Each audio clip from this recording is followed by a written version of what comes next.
back to my channel, or if you're new, welcome. So I've got 16 things that I'm gonna run through. These are basically just things that are good to know before you visit Ghana, just for the purpose of tourism. So the first 3 things I'm gonna go over really quickly, only because I broke them down in detail in another video. So number 1, travel visa. Just know that it is a process. There's a lot of documentation that is needed and a lot of tests that need to be taken. So just make sure that you get yourself a travel visa prior to visiting Ghana. So the second is getting through customs. Again, another long process. We landed at 3:10 p.m. I wrote it down, and we didn't get out of the airport until 4:48 p.m. So it was over an hour and a half that it took us just to kind of get through customs and get out the airport. So do be prepared for that process. Also, if you have a driver or like a shuttle or something that's waiting to pick you up, I suggest not giving them the exact time that your flight lands. Give a buffer. So if your flight lands at 3, tell them pick you up at 4:30, just so that they're not waiting on you for hours.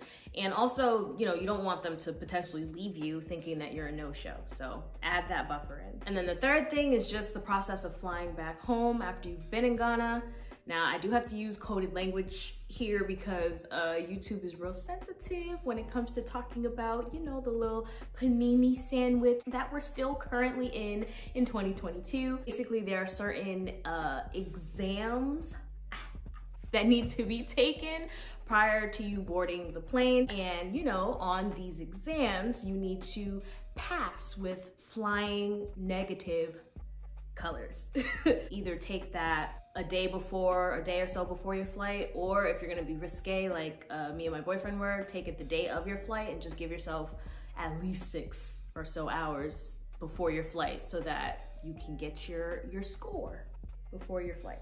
So again, go check out my travel requirements video. I went over those really quickly just because I break it all the way down in that video. So go check that out after this one. The next one is flights. So this one is only specific to those who are flying into Ghana using TAP Portugal. That's the flight that we had gone in on, only because at the time that was the cheapest flight that was being offered, so we took it. It was a pretty quick flight. It was a connecting flight. So we flew from the US to Portugal. It was like a little 3-hour layover on the way there, and then from Portugal to Ghana. So really quick, just breaking down like the connecting flight process.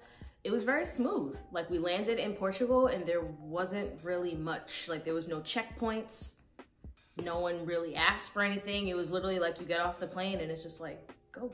So just so you know, it's a very smooth connection if you are flying to Ghana from the US and you have to stop in Portugal. The only time that there was like anything was when we had already gotten to our gate. Right before we were about to board the plane is when they were like in our face about, oh, you need to show receipts for this documentation. Again, check out the travel requirements video. I break that all down. I will say though, on TAP Portugal, I don't know why, but the flight to Portugal was very like comfortable and all that. But then the flight from Portugal to Ghana was very uncomfortable. I didn't really like that. But it was one of those flights where the seats didn't recline at all. They weren't as padded. It almost reminded me of a domestic flight. Like, you know those flights that are really like uncomfortable, but it doesn't matter because it's like a quick 2-hour flight, whatever. But I just felt like for a 6-hour flight, and also that was the case going to Ghana and then from Ghana. I don't know why, but that Ghana to Portugal flight was just uncomfortable. On a positive note though, the food on TAP Portugal is pretty good, honestly. Like, it wasn't bad for plane food, I liked it.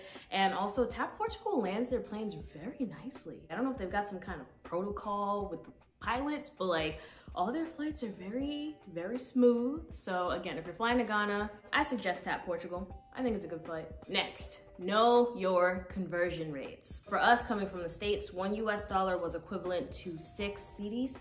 I believe it's pronounced. You know, every time I look it up, there's a different pronunciation, but I believe it's cedis. Or it's actually a little over 6. It was 6.41 the last I Googled. But basically, this just helped with keeping track of your spending. You want to know how much you're actually spending. So if it's a currency that you're not familiar with and you're just kind of willy-nilly spending based on the prices you see, you're not going to actually be able to gauge how much you're really spending. So just keep track of the conversion rate, know how much things are worth. And this also helps with negotiation because sometimes you might not realize that something is overpriced, but then when you do the conversion, you're like, oh wait, that's actually pretty high. I also advise you to keep some cash on you at all times. Don't expect every single place you go to in Ghana to accept your card. So keep some cash for sure. And then also if you plan on going to the ATM, me personally, I don't like using my debit card in any international ATM. I like to go credit card every time when it comes to withdrawing cash, or I'll just get cash before I go. But if you do plan on using a credit card at any of the ATMs, just know that for some reason ATMs were rejecting credit cards that were not 4 pins. So I suggest you change your pin just to some whatever 4-digit code you want, just so that your credit card can work at the ATMs, and then change your pin once you're done. So temperature, this one's really quick, but it gets hot.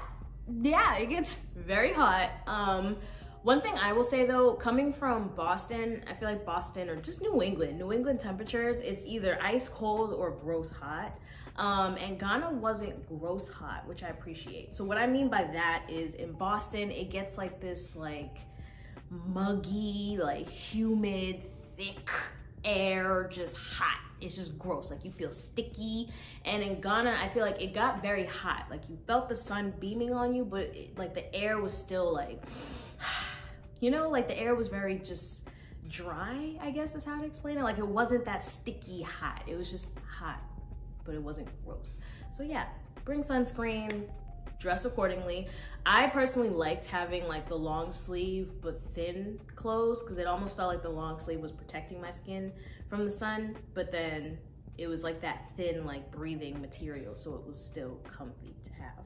So the next thing is water. I know a lot of people will say, you know, bottled water only, use bottled water for everything, wash your hair, brush your teeth. Again, a little frugal. We only use bottled water for the purpose of drinking and nothing more. We didn't use bottled water to brush our teeth. Like that's just, it sounds expensive. It sounds a little bougie if you ask me, like bottled water to brush your teeth. So anywho, our hotel luckily came with like a portable water boilers. I'll put a picture. I don't know if I'm describing it properly, but it was so convenient. Basically, our process was every night we would fill it up with water and let it boil for at least 2 minutes, just to make sure that any potential whatever is burned away. And then we had pots and pans in the kitchen that we had in our suite. So we would pour the water into a pot, make sure it was covered with a lid, and then let it just kind of cool down to room temperature and go to bed. So the next morning we would have basically freshly like pre-boiled water for the purpose of brushing our teeth and washing our face. And when it comes to washing your face, we made it a point to only wash our face in the sink with that pre-boiled water. So we did not wash our face in the shower. And when it comes to like washing your hair or anything, like when you went swimming, turn around and tilt your head back and wash your hair that way. Don't have the water just all in your face. Keep your mouth shut. Don't drink this shower water, which you shouldn't be doing that on a regular day anyway. But you know, don't get the shower water in your mouth or anything like that. Just do that, wash your face in the sink, and brush your teeth in the sink with the pre-boiled water. That's what we did. So when it comes to food, my doctor made it very clear, like, look, y'all's stomachs cannot handle all the food options that are available in Ghana. You can't. So basically we stuck to hot foods, cooked foods only, which was kind of sad because there was like this really nice like breakfast fruit platter thing that we saw and we couldn't eat any of it. So yeah, but stick to hot foods, you know, cooked rice, meats. We ate lots of meats and plantains. We had some stews. We had different kind of stews, goat stew. We had fish. So yeah, hot foods, cooked foods. And when it comes to drinks, just make sure they're all bottled. Ooh, we did slip up. We ate cheesecake because we thought about it. It was like, I don't know. It's like, because if you think about it, you bake a cheesecake first and then it cools down, I believe. So yeah, we ate cheesecake. Nothing happened to us, I will say, so we were fine. So Wi-Fi. We did not end up getting a SIM card. So far, at this point, I've been to 10 countries now, and I've only ever gotten a SIM card once, and it was in Dubai. And honestly, I think that was just because Dubai was one of my first couple countries, so like I was still getting into the gist of like the travel thing. I honestly could have done without the SIM card in Dubai. So we didn't have a SIM card. We didn't need one We were only there for 8 days, so that might also play into why we didn't need one. We relied 100% on Wi-Fi, but most of the time when people would contact you, they would contact you through WhatsApp anyway. So as long as you were either at the hotel or at a restaurant or just some establishment with Wi-Fi, you were fine and you could call them back or text them back or anything like that. And if you're an iPhone user, honestly, it was even better because some of the drivers in Ghana had iPhones, so I didn't even need WhatsApp. They were able to just text me and you can iMessage that way. So I will point out that the hotel that we stayed at, if I haven't said it before, we stayed at La Villa Boutique in Ghana. It was in Accra, really beautiful hotel, by the way. But they did have a little bit of Wi-Fi issues. It was nothing crazy. It was just on the first day we had some Wi-Fi issues when it came to getting started. And then on the last day we had Wi-Fi issues, which was a little inconvenient because they had actually put us in for 7 days in their Wi-Fi system instead of 8 days. So on the last day when we needed to check out, or not check out, check into our flights and stuff like that, it was a little annoying because we didn't have Wi-Fi. But I will say, if you do stay at La Villa Boutique, they do have free Wi-Fi in the lobby at all times. So we ended up just doing that. It was just a little inconvenient because obviously when it comes to entering like bank info or logging into stuff like that, you don't want to do that on public Wi-Fi. We wanted to do that on the private, or at least the more private Wi-Fi in our room with the password. So yeah, but for the most part, Wi-Fi was pretty smooth. We didn't have any major Wi-Fi issues throughout the trip. It was really just that first day and the last day. So when it comes to bugs, this is the bug spray that we ended up using. It was recommended by these 2 YouTubers that were in Ghana. I'll put a screenshot of them. But they were like, yeah, this is like the best bug spray to use. It's the only one that'll work. So this is what we used. And honestly, we didn't get any bug bites at all. And we went to a lot of different places in Ghana. We were at Kakum National Rainforest, and we were all up, there were bugs in there, but none of them bit us. We were at Cape Coast. We went to the Volta region. We were all over Accra. So yeah, I didn't get a single bug bite, and neither did my boyfriend, so we were fine. So next is drivers. When it comes to getting around in Ghana, Uber does work. I will say just bring cash, because I don't think the payment through the card thing, I think it's best to just bring cash. I think you can see the price of your ride on the app, but then you pay physically. We didn't really need Ubers like that because we had drivers for most of the things that we did. And if we didn't have a driver, we walked. We did a lot of walking just because we liked kind of being able to explore. So we did a lot of walking, like a mile this way, whatever. Now, when it comes to airport rides, if you're staying with a hotel, I would just check to see if the hotel offers a complimentary shuttle service, because a lot of times they might, or it might just be like a small fee. It might be cheaper than if you were to try to get a ride from just a private driver elsewhere. One thing I'll say though, if you're going the driver route, just make sure you're doing your research. Research the mileage rate in Ghana and just make sure you're looking up the distances between destinations, because you want to make sure that you have a good gauge on how much a certain ride should cost you, so that when the driver gives you their price, you're not just like, oh, sounds good. Like, you'll know, like, how much, why, what's that price?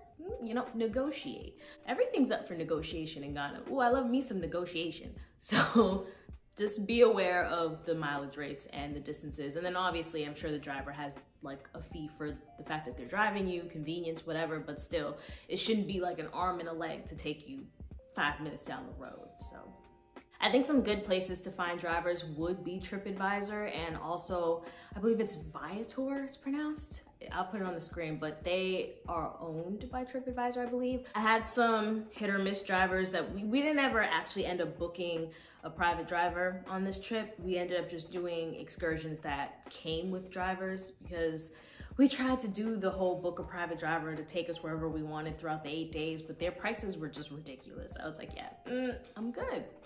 And this brings me to my next point, TripAdvisor. So when it comes to TripAdvisor, I really, really love that you can book all your activities and the payment process doesn't actually happen until, I believe it's 48 hours before the event is about to start. So that was really nice, because we were able to just book all of our activities weeks in advance, and it gives us time to just, you know, communicate with the owner or like the host of the activity, see if it's something that we really want to do. And if it's not, you can cancel and you don't have to worry about getting a refund because nothing was taken out to your account yet. And honestly, the only thing we ended up canceling on TripAdvisor was a driver. All the activities were perfectly fine. We did reach out to most of the hosts just to kind of be like, hey, like just want to like let you know we booked, whatever. But there was this one driver that we had booked through TripAdvisor, and his rates were a little high, so we were trying to see if we could negotiate, because his rates were basically for the cost of driving you all over the city for like 8 hours, and we really just needed him for I think it was a 6-minute ride from the airport. I believe La Villa Ghana is a 6-minute drive from the airport. They're very close. So we were like, okay, we see your rate here. It's a little high. It's for an 8-hour day. Can we reduce it? And he was dead like, no. And he was trying to be like, well, after I drop you off, you know, to your hotel, I can take you here. And we were like, no, we literally just want that one ride. It's okay. He was like, well, I could drop you off and pick you up later that evening. Like, he really wanted the full coins. So we tried to negotiate. We were like, okay, well, how about you can drop us off, and instead of you picking us up in the evening, because we'll be tired from our flight, how about you pick us up the next day, and then we can do the remainder of the 8 hours. He was like, oh no, that's not gonna work. Huh? So we canceled because we ended up realizing that the hotel shuttle was just, it was like, well, it said $25 on the website, and we were like, yeah, that's fine. And then it ended up being free. So yeah, anyway, I like TripAdvisor. It gives you time. It gives you wiggle room before they snatch your coins. The next is Cape Coast. I highly suggest you guys visit Cape Coast if you're gonna go to Ghana. It's just such an informative experience, and I really, especially nothing. Everybody needs to go to Cape Coast just to learn. Go to the Elmina Castle and the Cape Coast Castle. I suggest going on these tours with the intention of learning. Ooh, especially at the Elmina Castle. Oh my God, the tour guide at the Elmina Castle, that was the first one we went to, was so informative. When I tell you, we had a whole side convo with him after the tour was over, and he was actually the one who kind of encouraged us to buy those 3 books that we bought. If you watch my vlog, you'll know what I'm talking about. It was just such an informative experience, and it was just nice. Like, it was nice to get that kind of history and get that kind of knowledge firsthand, to be there and get that, versus the BS that they try to teach you in history class in the US, you know? So I highly recommend doing the Cape Coast tours and visit both the castles. And then you also get to go to the Kakum National Rainforest, which is fun as well. I will also be aware of the fact that when you do go to these castles though, there are people who are outside of the castle. They're not affiliated with the castle or anything like that, or with any of the staff members at the castle, but there will be people outside the castles there with the intention of doing business. They're trying to, you know, make their coins. I respect it. I respect the hustle, but just be prepared for that. Usually their strategy, which I'm not the biggest fan of their strategy, but do what you gotta do to make your money. Basically, when you get off the van or get out your car or whatever, they'll be right there waiting for you, right? So then usually they'll ask you, what's your name? You tell them your name. They'll usually ask you, how do you spell it? You give them the spelling, and they'll be like, great. You go into the castles, you do your tours, whoop-de-woo. When you come back out, they'll have something for you. A bracelet, a seashell, a something with your name embroidered on it, written on it, whatever on it. And then they'll be like, here, this is for you. Take it, please take it, take it, take it, take it, take it, take it, take it, like in your face, right? So then you take it, and then it's like, oh, you gonna pay for it? Bro. Again, I respect the hustle. I understand the strategy they were trying to go with. Like, okay, maybe if we add this personal touch of their name, they'll pay. But like, I personally don't do well with the bombard method, which is what they do. They just kind of in your face, like, take it. And you know, it's a little off-putting for me because get out my face. But yeah, just be prepared for that. There will be people looking to do business outside the castle. So if you have cash, you know, buy whatever, donate whatever, and keep pushing. So another activity that I suggest that you do if you are of African descent is to do the traditional naming ceremony. I thought it was a really nice experience, and if you are a part of the diaspora, then I suggest you do it. The only thing I will say though is that if you're coming from Accra, it will be pricey. It will be pricey because usually it's like up toward like the Kumasi area, I believe it's pronounced, like the Volta region. It was pricey. It was a little pricey for us only because we took into account the fact that the drive was factored into the cost. I believe if you stay in Kumasi, it'll be a lot cheaper, like 80 bucks, 100 bucks, maybe something like that. But if you are coming from Accra, it will be a lot more expensive. Also, if you're a woman going to this naming ceremony, just FYI, wear a dress that goes below your knees, or just don't wear a dress, which I guess I should have known because I'm Haitian. I know how it's like when you get around the grandmas and they're all looking at you like, But my mistake.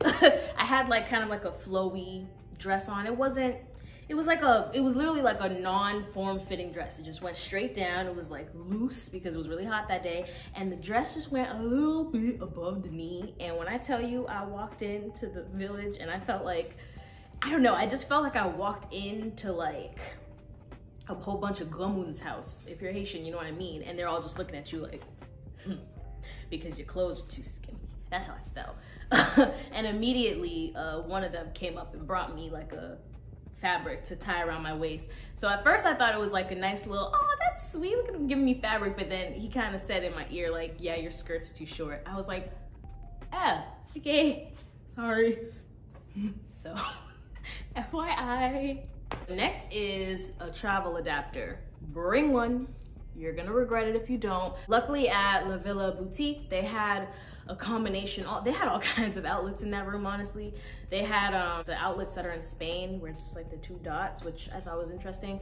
And then they also had some universal outlets, which I really appreciated. And then they did have outlets where it was like the 2 lines with the thing. Just in case your Airbnb, hotel, or wherever you're staying doesn't have that, bring a travel adapter. I'll put the link to the one that I have, which is really cool. It's like a box, and then it has all kinds of different heads, because I like to go to different countries, so I like to just have all of them. And then the last thing is to bring a travel lock. So this is the one that I have. So I use this lock wherever I go, international and domestic, wherever I go, LA, Boston, Florida, all of it. I use that lock. It's my favorite. It works like a charm. And so far there hasn't been a door that the lock didn't work on. So that's nice. But yeah, it came in clutch many times at the hotel that we were at. So I'm actually very, very, very glad that we brought it. And nothing crazy or anything like that. For us, our issue was that the staff was so good. It was to the point where they were too good, if that made sense. So quick little thing. So about La Villa Boutique, it was, again, beautiful hotel, amazing service. It was just the only thing that was kind of like, was with the cleaning crew.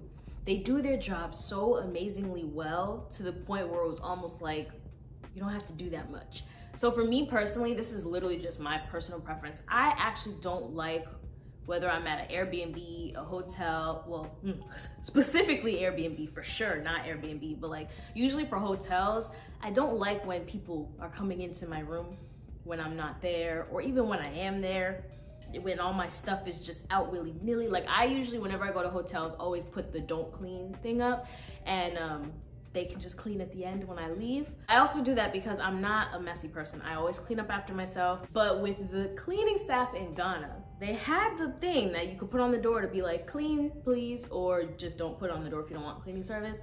But I felt like regardless of whether you put that on the door or not, they was coming clean. They was coming clean. And that was a little stressful, only because I know that they're just trying to do their job, but there were times where we were just in the room still, and we would just hear jiggle, jiggle, jiggle on the door. Because if you watch the room tour, you'll see that we actually had 2 sets of doors. So when both sets of doors were closed, we couldn't really hear knocks on the door. So we would be in the room, you know, just in the bed, chilling, and then we just hear the doorknob jiggle. So it was very good that we had our travel lock, because that happened on 3 different occasions, and every single time it stressed us out because we would like fly out the bed and be like, oh my gosh, hi. So yeah, bring a travel lock just so that, one, when you're in the room, you don't have to worry about anyone walking in on you. And then obviously the lock doesn't work if you're not in the room. It's only for when you're in the room. And then if you're sleeping, you can have peace of mind, because again, no one can come in. So get you a travel lock. All right, y'all, that's basically all. Like with any place you go to, I always like to go with an open mind. And this is just my personal preference, but I prefer not to be the kind of person who explores another area and complains that that area is nothing like my home. Because for all that, if you want every place you travel to replicate your home, then stay home.